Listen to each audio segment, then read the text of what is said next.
Okay, this is the first big rescission package. So everyone's complaining about, oh, Doge is not codified into law, and they didn't do any of it in the big, beautiful bill, which was the wrong place to put it. We're going to go into Marjorie Taylor Greene, who's the head of Doge, or one of the heads of Doge, and she's going to explain it to us. Welcome to Doug in Exile. This is where the happy patriots are.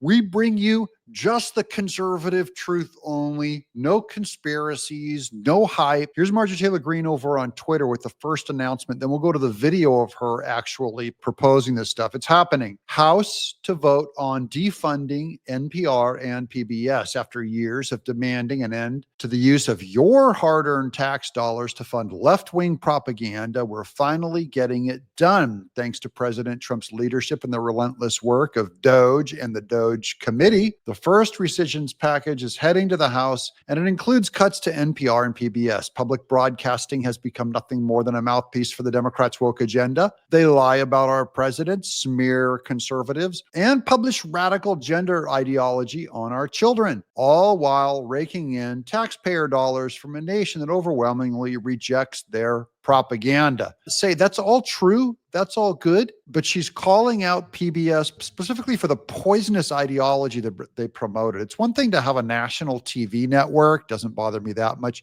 It's when they're doing stuff that the people don't want them to, you just don't want to bring this into your house. So it's not, but does not belong in the public space. Marjorie Taylor Greene says, no more. This is the beginning of the end of the taxpayer-funded fake news. If liberal billionaires want this garbage on the air, they can pay for it themselves. I agree. The American people shouldn't be forced to foot the bill.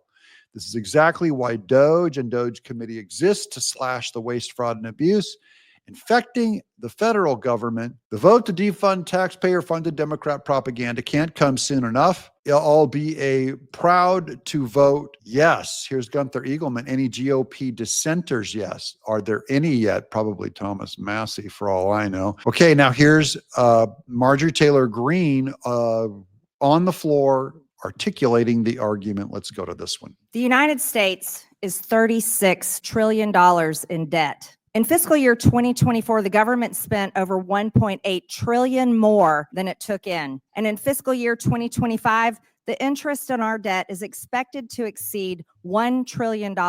As we continue investigating waste, fraud, and abuse, and we can look no further than the Corporation for Public Broadcasting, the LGBTQ indoctrination of our children, the systematic racism narrative, and the support for censorship being pushed by the heads of NPR and PBS are just several of the many abuses of taxpayer dollars. And if you are one of the select few who might support such content, you can personally support and fund it with your own money through private donations, because the reality is the United States of America is broke and can't afford it. And after all, PBS and NPR are already fundraising off of this committee hearing. The American people are closely following along today in this long-awaited hearing to hear the case for why Americans' hard-earned tax dollars should continue for public broadcasting. I think from what we have heard here today, the American people will not continue to allow such propaganda to be funded through the federal government with their hard-earned tax dollars. It's about time too. By the way, this could very well end up benefiting PBS. They raise so much of their own money from hippies and billionaires that they'll hear the sound of the alarm and go, we have to go and fund this. So even if you like Sesame Street or whatever their weird form of news is over there, it just needs to be privately funded by billionaires instead of me and you, the taxpayers. The Corporation for Public Broadcasting that we give over $500 million to no longer serves the public. It serves a narrow audience of wealthy, liberal elites who are out of touch with everyday Americans. True. Not only have the times changed, and the American people who once needed these outlets can now access the news anywhere at any time, but the content that is being put out through these state-sponsored outlets is so radical, it is brainwashing the American people and, more significantly, American children with un-American, anti-family, pro-crime fake news. Yeah, why have Why should the public have to pay for this stuff when you can get fake news, anti-family news for free by watching MSNBC and CNN? See, why are we paying? Why are you and I paying for it with our tax dollars? The American people do not support their taxpayer dollars going to NPR articles like, "How is sex determined? Scientists say it's complicated," which discusses how biological sex is not limited to male or female. Or another article about how stories on crime are rife with misinformation and racism. Or about how birds and trees are racist. Over a 7-month period, the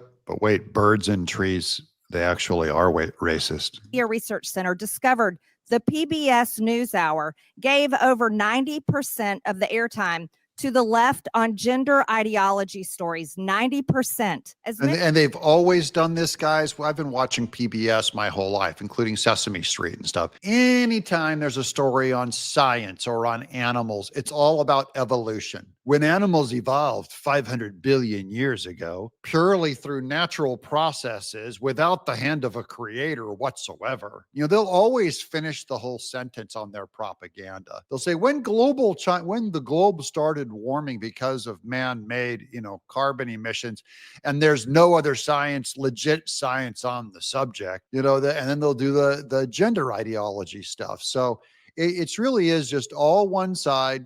The right half of America certainly shouldn't have to pay for this stuff. Go get your lefties to pay for it. You'll do fine. You'll probably end up doing better. You can go even more lefty radical, PBS. You don't have to you don't have to pretend like you're even-handed on all this stuff.